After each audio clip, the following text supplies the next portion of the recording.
저는 오늘 나눔, 사랑의 특권이라는 제목으로 주의 말씀 증거합니다.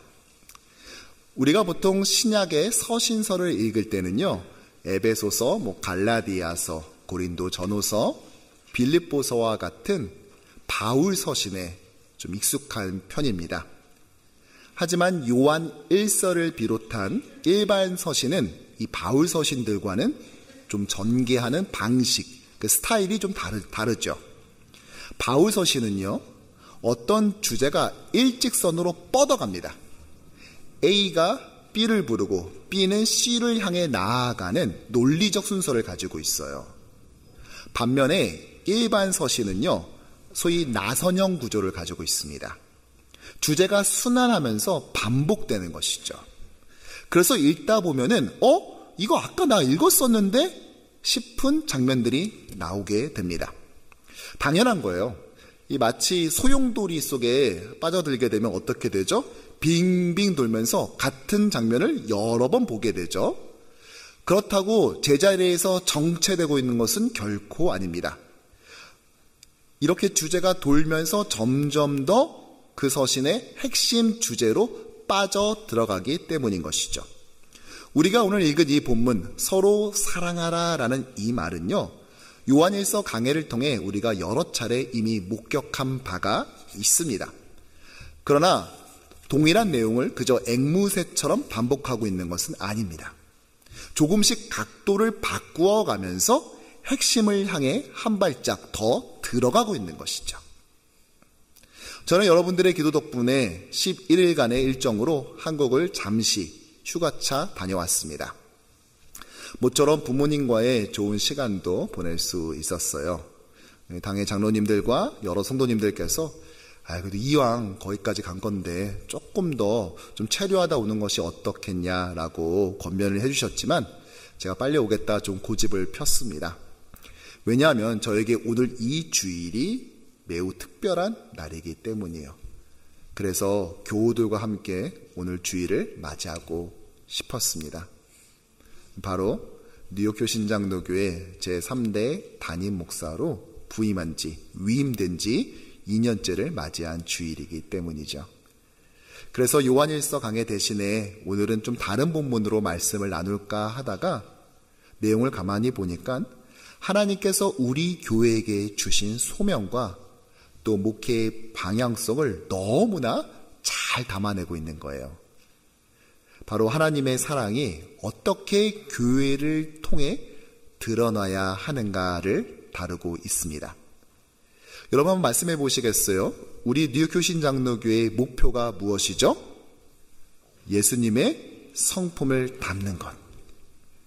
미국에서 가장 치열한 도시를 살아가지만 조금의 흔들림 없이 그리스도의 인격을 따라 살아가는 것. 그리스도인으로서 또 하나님의 자녀로서 명예를 지켜가며 살아가는 것입니다. 그러기 위해서 우리는 매일 삶 속에서 사랑을 선택해야 하는 것이죠. 그리고 오늘 사랑의 사도 요한은 나누는 것, 우리 자신의 것을 내어주는 것이 오직 하나님과의 사귐, 그 코이노니아, 그 사랑을 누린 자만이 할 수 있는 특권임을 말해주고 있는 것입니다. 바라기는 담임 목사의 위임 2년을 맞은 이 뜻깊은 주일에 주님께서 우리에게 허락하신 그 나눔, 내어줌을 통해 사랑의 특권을 누릴 뿐만이 아니라 그것을 통해 이 도시를 그리스도의 계절로 변혁시켜 나가고 또 하나님의 나라를 이루어가는 저와 여러분 되기를, 또한 우리 뉴욕 효신 장로교회 되기를 주님의 이름으로 축원합니다. 오늘 요한 사도는요, 좀 강경한 어조로 시작하고 있어요. 인류를 딱 두 종류로 나눕니다. 바로 10절의 말씀인데요, 함께 읽죠. 이러므로 하나님의 자녀들과 마귀의 자녀들이 드러나니. 하나님의 자녀와 마귀의 자녀로 나눈 것입니다. 자, 그렇다면 그 기준은 무엇일까요? 물론 예수 그리스도이죠. 그분을 영접했느냐 아니냐로 나눠집니다. 하지만 눈에 보이지 않는 그 기준을 어떻게 우리는 알아차릴 수 있을까요? 10절 후반절에 사도는 이렇게 말하고 있습니다. 무릇 의를 행하지 아니하는 자나 또는 그 형제를 사랑하지 아니하는 자는 하나님께 속하지 아니하니라.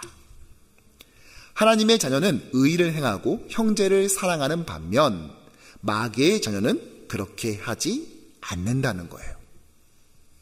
그러면서 창세기 4장의 역사적 한 지점으로 우리를 데려갑니다. 12절의 말씀인데요.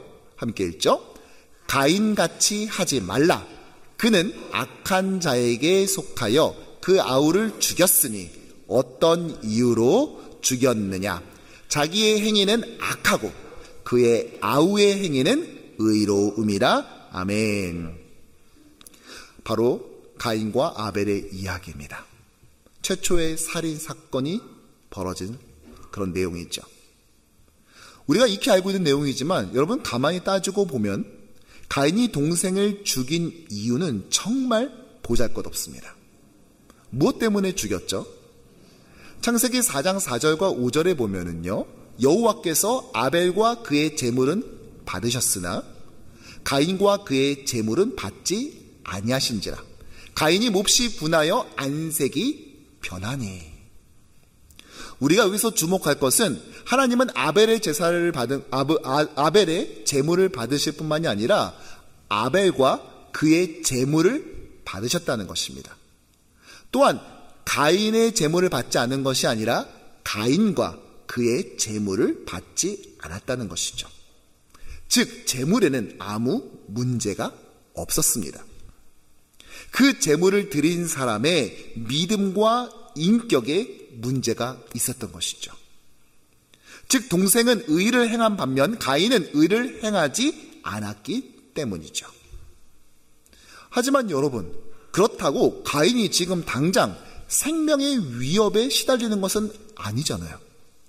지금 가인에게 이렇다고 해서 직접적인 재산상의 엄청난 피해가 끼쳐졌습니까? 아니잖아요. 그런데도 그는 어떻게 했습니까? 동생을 죽였어요. 이게 사람을 죽일 만한 충분한 이유가 되나요?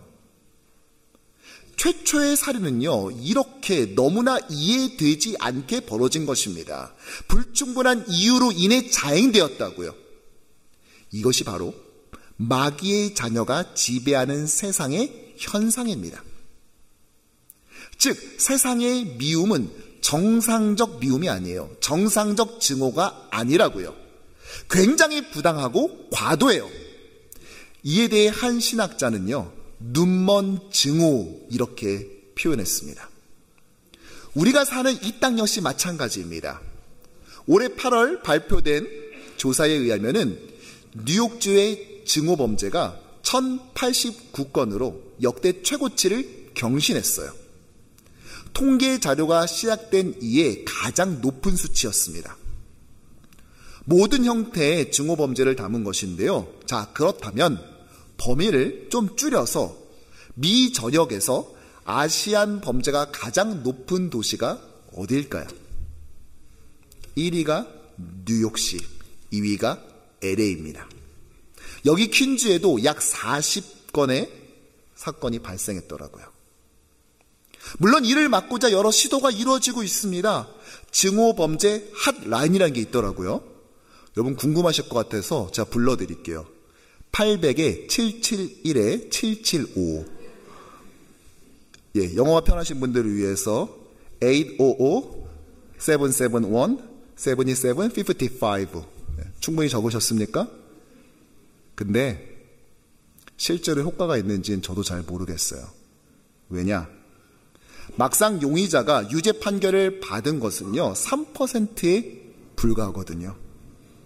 그러니까 길거리나 버스를 타고 가다가 폭력을 당하거나 언어 폭력을 당했을 때 신고를 하고 그것이 실제 증오 범죄로 경찰에 접수된다 할지라도 처벌을 받는 경우는 매우 미미한 것이죠. 용코스에서는 한 아시안 여성이 불과 1분 30초 동안 무려 130번 넘게 구타를 당했습니다. 맨하탄에선 30대 한국계 여성이 노숙자에게 흉기에 찔려 사망했지요. 유엔 한국 대표부의 소속 외교관은요, 길거리에서 폭행을 당하기도 했습니다. 이 정도는 돼야 유죄 판결이 나오지 않겠습니까? 비단 아시안뿐만은 아닐 겁니다. 지난달엔 우리가 아는 것처럼 전 뉴욕 주지사와 아들이 맨하탄 96가에서 뉴욕시 공무원과 10대들에게 집단 폭행을 당하는 일이 벌어졌죠.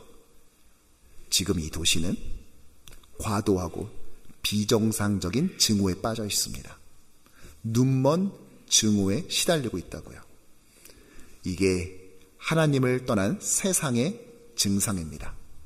가인의 후예들이 지배하는 세상의 모습인 것이죠. 자, 그렇다면 하나님의 자녀인 우리는 어떨까요? 우린 누구의 후예입니까? 누가 우리를 대표하죠? 가인의 동생 아벨입니까? 네, 물론 맞기도 합니다. 하지만 어쩐 일인지 오늘 요한 사도는요, 가인은 언급하면서 그의 동생 아벨의 이름은 말하지 않아요. 대신 그의 아우라고만 말을 하죠. 뭐예요? 의도적으로 아벨의 이름을 가린 것 같은 느낌적 느낌이 들죠. 대신 그는요, 가인의 대척점에 서 있는 분을 이렇게 16절에서 소개하고 있습니다. 함께 읽죠. 그가 우리를 위하여 목숨을 버리셨으니 우리가 이로써 사랑을 알고 우리도 형제들을 위하여 목숨을 버리는 것이 마땅하니라. 아멘. 누구입니까? 가인의 반대편에 서 있는 게 누구예요? 바로 우리 주 예수 그리스도입니다. 여러분, 살인의 반대말은 무엇이죠? 살인의 반대말. 살려는 드릴게, 이런 겁니까? 아니요. 가인의 대척점에는요, 예수 그리스도가 계시고, 가인은 말도 안 되는 증오로 인해 아우를 죽였지만, 예수는 말도 안 되는 사랑으로 목숨을 버리셨습니다. 즉, 눈먼 증오의 반대말은요, 눈먼 사랑인 것이고요. 바로 이것이 우리가 지금 서 있는 지점인 것이죠.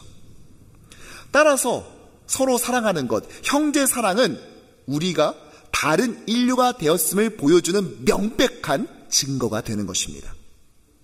그렇다고 형제 사랑을 해야만, 서로 사랑을 해야만 구원을 받을 수 있다, 그래야만 하나님의 자녀가 될 수 있다라는 말은 아닙니다. 비유하자면 이런 겁니다. 여러분, 결혼 반지를 꼈기 때문에 기혼자가 되는 건 아니죠. 하지만 결혼한 사람은 결혼 반지를 끼고 있습니다. 물론 제가 일전에 말씀드린 것처럼 저처럼 결혼을 했음에도 불구하고 불의의 사고로 인해 반지가 없는 경우가 있긴 하겠죠. 예. 여러분, 군대에서요, 헌병이 그 탈영병을 잡는 방법이 있습니다. 보통 탈영병들이 이게 군인 머리가 짧으니까 들킬까봐 모자를 쓰고 다닌대요. 그래서 이 사진을 보고 가다가 비슷해 보이는 사람이 있으면 일단 무조건 붙잡고 이렇게 말한다고 하더군요. 너 최이병이지? 이렇게 말이죠. 자, 이때 민간인은 어떻게 하죠? 뭐야? 이렇게 합니다. 하지만 군인은 저 아니지 말입니다. 이렇게 말하죠. 말할 때 끝을 다, 나, 까 이렇게 말하기 때문에 군인이 되는 건 아닙니다. 하지만 군인이면 급작스러운 순간 숨길래야 숨길 수 없는 증거가 있다는 것이죠. 우리 역시 마찬가지입니다. 나는 하나님의 자녀가 맞습니까? 하나님과의 사귐, 그 코이노니아 가운데 있나요? 그렇다면 반드시 드러나는 증거가 있습니다. 무엇입니까? 14절인데요. 우리는 형제를 사랑함으로 사망에서 옮겨 생명으로 들어간 줄 알거니와 함께 읽죠. 사랑하지 아니하는 자는 사망에 머물러 있느니라. 아멘. 오늘 본문의 가장 핵심적인 절이라 할 수 있죠. 우리를 어떤 자라고 말하고 있습니까? 우리는 옮겨진 자예요. 옮겨진 자. 어디서 어디로? 사망에서 생명으로. 반면에 마귀의 자녀, 세상은 어떤 자로 묘사하고 있죠? 사망에 머물러 있는 자. 옮겨진 자와 머물러 있는 자로 대조하고 있는 것입니다. 제가 이번에 뉴욕에서 인천공항까지 비행시간을 보니까 무려 15시간이 넘더라고요. 딱 도착해 보니까 한눈에 알겠어요. 누가 이코노미에 탔고 누가 비즈니스에 타고 왔는지. 그냥 보면 딱 보여요, 이게. 그런데 만일 승무원이 와서요. 선생님 죄송한데 지금 비즈니스석에 자리가 남아서 그러는데 제가 옮겨드려도 될까요? 라고 물은다면 여러분 어떻게 하시겠어요? 아유 괜찮아요. 저 그냥 여기 있을래요. 할 사람 계십니까? 맘 바뀌기 전에 서둘러라 하면서 뒤도 안 돌아보고 비행기 기내를 전속력으로 질주할 겁니다. 왜요? 훨씬 좋으니까. 그런데 이거는요, 무려 사망에서 생명으로 옮겨졌대요. 따라서 오늘 성경이 말하는 형제사랑, 서로 사랑하라는 이것은요, 가혹한 요구가 아니라 짜릿한 초대인 것입니다. 따라서 사랑을 선택할까 말까 우리 애매하게 있지 말고요, 확실하게 사랑을 선택합시다. 이 좋은 옮겨진 자의 지위를 왜 머뭇거립니까? 우리 옆에 있는 분들과 이렇게 인사해보죠. 우리는 옮겨진 자입니다. 우리는 옮겨집니다. 얼굴이 이코노미에서 비즈니스로 옮겨진 같은 표정 이상을 하셔야 돼요. 다시, 우리는 옮겨진 자입니다. 시작. 우리는 옮겨진 자입니다. 또 이렇게 인사해볼까요? 사랑으로 확실히 갈아탑시다. 사랑으로 확실히 갈아탑시다. 그런데 요한 사도는 우리 서로 사랑합시다 하고 말로 끝내기를 원치 않았어요. 그는 서로 사랑, 형제 사랑의 한 가지 예를 우리에게 직접적으로 제시하고 있는데요. 바로 17절과 18절의 말씀입니다. 함께 읽죠. 누가 이 세상의 재물을 가지고 형제의 궁핍함을 보고도 도와줄 마음을 닫으면 하나님의 사랑이 어찌 그 속에 거하겠느냐? 자녀들아, 우리가 말과 혀로만 사랑하지 말고 행함과 진실함으로 하자. 아멘. 말과 혀 똑같은 말이죠. 그러니까 말로만 하지 말고 어떻게 된다? 실제로 실천해야 된다. 행동해야 된다라고 말했어요. 그러면서 어떠한 예를 지금 들고 있습니까?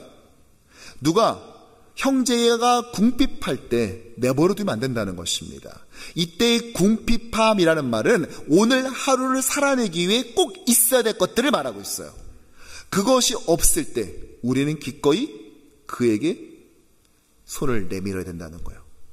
우리 것을 나누어야 한다고 말한다고요. 또 다른 일반 서신인 야고보서 2장에서는 이렇게 말하고 있죠. 만일 형제나 자매가 헐벗고 일용할 양식이 없는데 너희 중에 누구든지 그에게 이르되 평안히 가라, 덥게 하라, 배부르게 하라 하며 그 몸에 쓸 것을 주지 아니하면 무슨 유익이 있으리요. 자신의 것을 내어주라는 것입니다. 나누라는 것입니다. 여러분, 지금 내 것 쓸 것도 부족한데 나눌 게 어디 있습니까? 이게 가능해요? 네, 안 되죠. 그런데 우린 돼요. 왜요?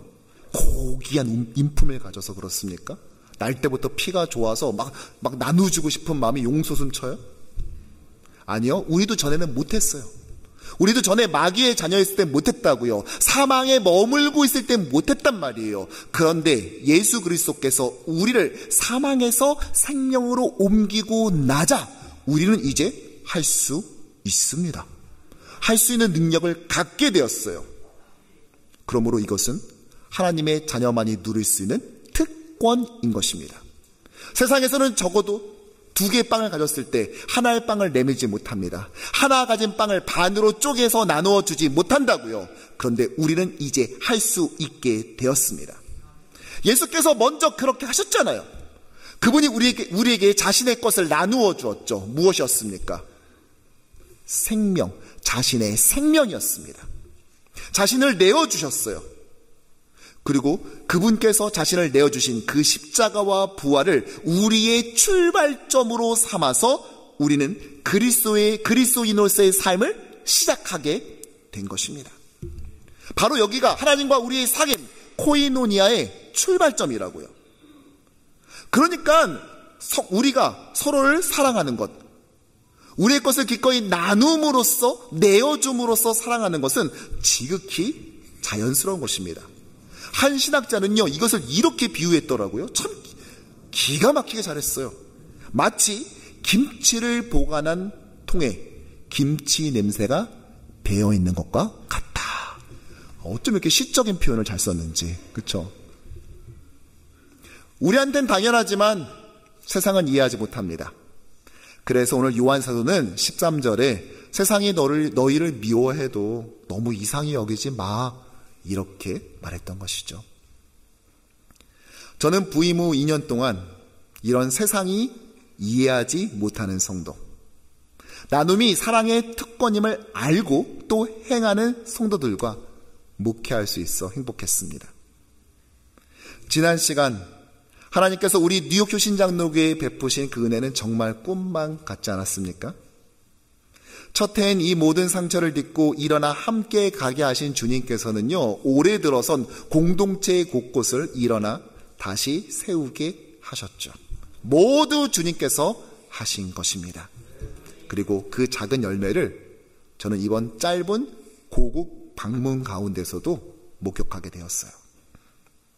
휴가 중 저는 한 개척교회에서 주일 오전 예배 설교를 부탁받았어요. 저를 진심으로 응원해주는 친구 목사님이 올해 초에 경기도 파주에 개척을 했거든요. 그런데 그 예배에 뜻밖의 한 성도를 만났습니다. 바로 제가 우리 교회에 부임한 후에 첫 번째로 세례를 주었던 형제였어요. 60세가 넘은 나이에 우리 교회에서 신앙생활을 시작해 세례를 받고 예배의 기쁨을 맛본 분이에요. 힘든 노동으로 이민생활을 이어나갔지만 오히려 자신의 직업을 장기 삼아서 제가 부임 초 진행되었던 그 교회 여러 시설들을 정비할 때 누구보다도 헌신했습니다. 그러다가 올해 여름 갑자기 한국으로 영구 귀국을 하셨어요. 인사도 제대로 하지 못해서 너무 아쉽고 가끔씩 생각이 났습니다. 그런데 전혀 예상치 못한 곳에서 제외한 거예요. 여러분 생각해 보세요. 뉴욕에서 인사도 하지 못하고 헤어진 사람을 경기도 파주 개척교회에서 만날 수 있는 확률이 도대체 얼마쯤 되는 것입니까? 여쭤봤더니 제가 설교한다는 이야기를 듣고 아침부터 운전해서 왔다는 그 말에 저도 모르게 눈물이 핑 돌더군요. 다행히 귀국 후 서울에서 한 교회를 등록해서 열심히 출석하고 있었습니다. 그렇게 함께 예배를 드리고 짧은 교제를 나눈 다음에 헤어지게 되는데 그 형제님께서 우리 교우들에게 이러한 안부를 전하셨어요. 제가 뉴욕 효신장로교회에서 예수님 만나서 신앙생활을 시작하게 된 걸 평생 잊지 않고 감사하며 살겠습니다. 그 형제님은요, 매주 토요 새벽 예배 때마다 30분 일찍 와서 누가 시키지 않았음에도 스스로 교회 화장실 청소를 했더라고요. 초신자인 자신이 교회를 위해 해줄 수 있는 것이 이것밖에 없다 하셨습니다. 저는 그것을 나중에서 알게 됐어요. 그 형제는 비록 요한일서가 일반 서신이라는 사실도, 요한일서가 나선형 구조를 가지고 있다는 사실도 몰랐음에도 불구하고 오늘 이 본문이 말하고 있는 나눔이, 내어줌이 하나님의 사랑을 경험한 자만이 할 수 있는 특권임을 누구보다 더 잘 이해하고 실천하고 있었습니다. 뿐만 아니라 여러 성도들이 그런 내어줌, 나눔을 보여주었어요. 우리 교회에서는 중고등부 아이들이 입교와 세례를 받게 되면은요, 교회에서 양복을, 또 여자아이들은 원피스를 선물로 해주죠. 어떤 분들은 저에게 와, 목사님 어떻게 이런 생각을 하셨냐고 칭찬을 하는데요, 실제로 이것의 시작은 이렇습니다. 열심히 자신의 육체의 노동을 통하여 일하시는 한 분께서 우리 다음 세대를 위해 써달라면서 적지 않은 헌금을 드리셨어요. 그것이 시드머니가 되어서 이렇게 하게 되는 것입니다. 그렇다면 본인의 자녀나 또는 손주가 있냐? 아니요, 전혀 없습니다. 피 한 방울 섞이지 않는 다음 세대를 위해서 자신 몸이 부셔져라 일한 그 땀의 대가를 기꺼이 내어준 거예요. 지난 봄소풍 때 어르신들을 위해서 한 젊은 자매는요, 60인분의 간식을 본인이 사서 본인이 포장까지 해서 내어주었습니다. 최근에 반가운 소식은요, 우리 교육자 가정 중에 한 가정에 새로운 생명이 찾아왔어요. 하나님께서 허락하셨어요. 이 소식을 듣자 어떤 성도님은 가서 오가닉 엽산을 사서 그 부교육자 가정에 선물했다는 이야기를 제가 들었습니다. 우리 교회 장로님들 얼마나 귀하신지 얼마 전에 한 교육자가 답답하다면서 저한테 말하더라고요. 뭐가 답답해요? 물었더니 미국의 다른 주에 있는 그 친구 교육자에게 연락을 했더니 하면서 우리 교회는 시무 장로님들이 부교육자들이 집 구하고 할 때 필요하면은 기꺼이 코사이너가 되어주신다고 했더니 아이 그런 게 어딨냐고 거짓말하지 말라고 안 믿는다는 거예요. 우리 장로님들 기꺼이 한국에서 막 와서 크레딧 스코어가 없는 교육자들을 위해 코사이너에 사인을 해주십니다. 사실은 리스크가 있죠. 사업을 하셔야 되는데 혹여라도 이분이 이 렌트비라도 밀리는 순간 이 장로님의 크레딧 스코어도 망가질 텐데 소위 부모 자식 간에도 안 해준다는 코사이너를 기꺼이 해주십니다. 사실 제가 이번에 한국을 갔다 왔다고 말하지만 그게 담임 목사의 행선지를 좀 밝히는 게 좋을 것 같아서 말하지 원래는 제가 말하는 건 썩 좋아하진 않습니다. 제가 처음 왔을 때만 해도 주보에 한국 방문자 하면 써 있었어요. 근데 제가 그걸 쓰지 않도록 했습니다. 왜냐? 우리 성도님들 중에는요, 신분이 없어서 한국에서 부모님이 돌아가셔도 방문할 수 없는 분들이 계세요. 그런 분들 앞에서 15시간 비행기 타는 게 얼마나 힘드냐는 말하는 것은 정말 우습지 않습니까? 그래서 웬만하면은 제가 그런 아픔을 좀 마음의 어두움을 가지길 원치 않아서 그것을 넣지 않도록 했어요. 그러나 결국 한 권사님께서는 영국 귀국을 하고야 말았습니다. 그 권사님, 제가 부임했을 때 제가 목사님께 해드릴 게 없어요. 제가 딱 하나, 제가 예배 시간에 한 자리라도 채우겠습니다 하면서 공예배 때마다 한 번도 빠지지 않고 참석했었던 귀한 여종. 하지만 신분이 없어서 결국은 원치 않는 영국 귀국을 하고야 말았습니다. 굳이 그렇게까지 했던 것이죠. 그런데 얼마 전 우리 부목사님, 우리 사모님이 한국에 여름 휴가를 다녀왔어요. 그런데 그 권사님이 계신 인천 부평까지 찾아가가지고 그분을 만나고 제가 부탁드린 선물을 건넸어요. 여러분, 모처럼 한국에 가면은 그곳에서의 시간이 얼마나 소중하고 귀합니까? 그 권사님과 이 사모님 서로 알고 지낸 지 7달, 8달도 되지 않아요. 그런데도 기꺼이 자신의 시간을 내어주는 것입니다. 성도들과 교육자들이 서로 닮아가기 시작하는 거예요.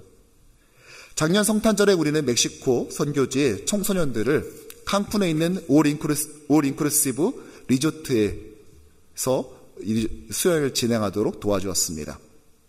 그때 선교사님들이 아이들을 데리고 화장실에 갔는데 좀처럼 나오지 않았어요. 아무리 기다려도 안 나오니까 들어갔더니 화장실에서 막 여기저기 셀카를 찍고 있는 거예요. 왜요? 자신의 그 어촌 마을을 한 번도 떠나보지 않았던 아이들이 그 리조트 화장실이 지금까지 자신이 본 가장 위대하고 아름답고 고급스러운 건축물이었거든요. 그런데 이 수양회는 어떻게 진행됐는지 아십니까? 한 성도님이 멕시코 선교를 위해 썼으면 좋겠다고 헌금을 하셨기 때문이에요. 제가 놀란 거는요, 헌금을 했다는 것이 아니라 본인이 헌금했다는 사실 자체를 까먹고 있었다는 사실이에요. 그저 하나님께 드렸을 뿐이고, 아, 제가 그렇게 헌금을 했군요 라는 그 말에 적잖이 놀랐습니다. 저는 그래서 이번에 추수감사 헌금을 준비하면서요, 이번 헌금의 일부를 이렇게 쓰기로 저와 당회가 같이 결의했습니다. 먼저는 멕시코 효신 장로교회 주일학교 아이들과 또 전교인들을 위한 수양회를 저희가 지원하기로 했어요. 또 커네티컷주에 있는 우리 교회 지교회가 있습니다. 거기에 한 젊은 형제가 있어요. 결혼해서 아이들이 몇 명이 있거든요. 3년 전 그 지역에서 좀 제대로 된 한식당을 좀 운영해 보겠노라 하고 번듯하게 리모델링도 새로 하고 열심히 가게를 운영했지만 암 진단을 받았습니다. 결국 누구한테 넘기지도 못하고 그냥 폐업을 하게 되었죠. 그 집기도 나를 수 없어서 지교회 성도들이 다 같이 가서 집기를 꺼내주는 수고를 했다고 하더군요. 그리고 일을 할 수 없으니까 집에 남아서 투병 생활을 하며 아이들을 돌보고 그 아내 되는 자매가 대신 나가서 일을 시작했습니다. 이 형제를 돕는 일에 이번 추수감사절 헌금의 일부를 우리가 사용하려고 합니다. 왜 우리가 이렇게 하죠? 청교도 설교자 토마스 왓슨은 이렇게 말했죠. 믿음은 보이지 않는 것을 다룬다. 그러나 하나님은 보이지 않는 사랑을 싫어하신다. 사랑하는 성도 여러분, 우리는 보이지 않는 하나님을 예배하고 경배하지만 그러나 하나님은 우리에게 눈에 보이는 가시적이고 가연적인 사랑의 증거를 요구하고 계십니다. 바로 우리의 나눔, 우리의 내어줌을 말인 것이죠. 그럼으로써 우리는 말로써 우리의 사랑을 표현하는 것이 아니라 내 것을 기꺼이 나눔으로써 나의 2개 가진 빵을 하나를 나누고 하나의 빵을 반으로 쪼개 나눔으로써 우리는 우리가 누구인지를 드러낼 뿐만이 아니라 내가 가지고 있는 이 특권, 이렇게 할 수 있게 된 그 은혜를, 그 기쁨을 누릴 수 있는 것입니다. 오늘 본문의 마지막 절에 나온 것처럼 바로 우리의 능력이 아닌 주께서 우리에게 새로운 인류로서의 삶을 시작하게 된 그때 허락하신 성령의 도움으로 우리는 기꺼이 그 일을 감당할 수 있게 될 것입니다. 이것은 바로 우리의 특권인 것이죠. 그러므로 우리 옆에 있는 분들과 이렇게 인사했으면 좋겠습니다. 나눔은 특권입니다. 인사해볼까요? 나눔은 특권입니다. 또 이렇게 인사해보죠. 특권을 남용합시다. 특권을 남용합시다. 말씀을 정리하죠. 이번에 한국을 방문하고 또 위임 2년을 맞아 좀 성도들에게 좀 선물을 좀 드리고 싶었어요. 그런데 우리 교우들 전부 나눠줄 만큼 그 짐에, 그 가방의 크기가 안 되는 거예요. 그래서 마음만 있고 안타까워하고 있는데 하나님께서 저에게 이런 마음을 주시더라고요. 광선아, 너는 애가 왜 이렇게 융통성이 없니? 그래서 내가 교회 반경 2마일 안에 H마트를 3개나 세워놓지 않았니? 라고 말이지요. 그래서 저는 어젯밤에 순종의 마음으로 매장을 방문했습니다. 그리고 선물을 사왔어요. 위임 2년을 자축하고 또 성도들에게 감사하는 마음으로 기념 선물을 뭘 할까 하다가 여러분 오늘이 며칠이죠? 11월 10일 그리고 내일은요? 그쵸, 베테랑스 데이죠. 하지만 날짜로는 11월 11일, 일이 4개가 있다고 해서 소위 빼빼로 데이라고 불리는 날입니다. 그래서 빼빼로를 사왔어요. 아니, 정확히 말하면 털어왔습니다. 사진을 좀 보여주실까요? 네, 제가 어떻게 어제 매장에서 무슨 일을 저질렀는지 여러분들이 함께 저렇게 만들었습니다. 네. 참고로 저 손가락 2개는 승리 부위가 아닌 위임 2주년을 기념하는 손가락임을 여러분들에게 말씀드립니다. 사실 한국에서 교구 목사로 사역할 때도요, 빼빼로데이나 이런 날이 있으면은요, 자그마한 선물이라도 우리 성도들과 함께 나누려 했습니다. 왜냐? 저는 크던 작던 사례비라도 받고 일하지만 성도들은 그것도 없이, 아니 오히려 자신의 것을 내어줌으로 교회를 섬기는 그 모습이 너무 미안하기도 하고 또 감사하기도 했기 때문이죠. 이번에 한국에 가서요, 제가 이전에 교구 목사로 사역했었던 그 교구에 방문하게 되었을 때 그냥 바쁜 분들 괜히 민폐 끼칠 것 같다 해서 머뭇거렸지만 그냥 저녁에 사실 제가 짧은 일정으로 좀 다녀갑니다 라고 말했더니 바로 다음날 아침에 모이셨어요. 거기서는 구역장을 순장님이라고 부르거든요. 그래서 옛날에 함께 동역했었던 그런 이야기들 나누었지요. 제가 돌아와서요, 그때 빼빼로데이 때 이 순장님들께 빼빼로를 드리면서 썼던 편지의 내용을 제가 발견했습니다. 순장님께 부족함이 많음에도 언제나 덮어주고 감싸주며 저의 든든한 힘이 되어주시는 동역자 순장님. 순장님이 계시기에 얼마나 큰 힘을 얻는지 모릅니다. 빼빼로 데이를 맞아 작은 선물을 나눕니다. 비록 상업적으로 악용되는 정체불명의 기념일이라 하지만 아무렴 어떻습니까? 이날을 핑계해서라도 감사의 마음을 나누고 싶어 이렇게 선용해 봅니다. 그때 생각이 나더라고요. 그리고 오늘 성도들께 그것을 함께 나누려고 합니다. 그래서 나가실 때 하나씩 여러분 가져가실 수 있는데요. 네, 이렇게 빼빼로를 여러분 하나씩 가져가시길 바라고요. 그리고 목사님 저는 초콜릿보다 건강을 좀 생각해서요 하시는 분들을 위해서는 녹차 맛을 준비했습니다. 목사님 저는 좀 산뜻한 것이 좋아요 하시는 분들을 위해서 핑크색이 유난히 아름다운 딸기 맛도 준비했습니다. 여러분들 소진시까지 여러분들 받아가시면 되겠습니다. 저는 이것을 준비하면서 나름대로 의미부여를 좀 해봤어요. 일이 4개가 있다고 했잖아요.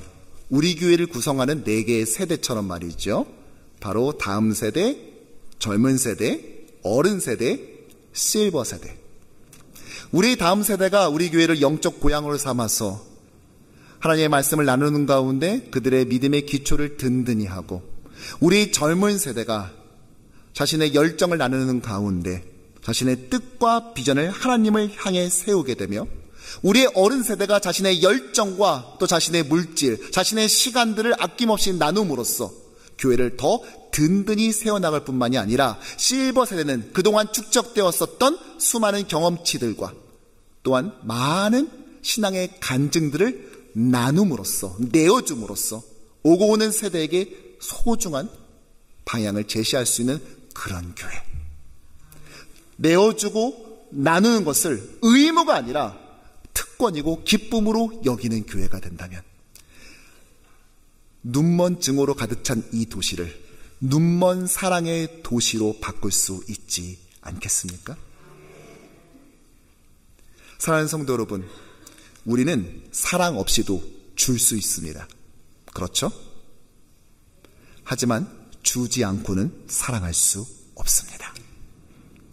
누군가 하나님과 더 깊은 사귐에 들어갔는데 그를 막아서는 것은 그가 재물을 갖고 있기 때문이 아니라 재물이 그를 갖고 있기 때문입니다. 누군가 하나님과의 더 깊은 사귐, 코이노니아로 들어간 데 있어서 장애물이 되는 것은 그가 야망을 갖고 있기 때문이 아니라 야망이 그를 갖고 있기 때문입니다.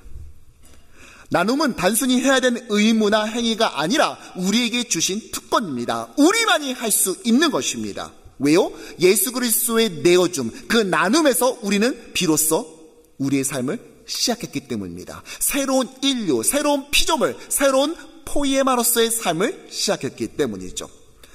때로는 왜 이렇게까지 해야 되나라는 생각이 들 수가 있습니다. 하지만 이것은 특권입니다.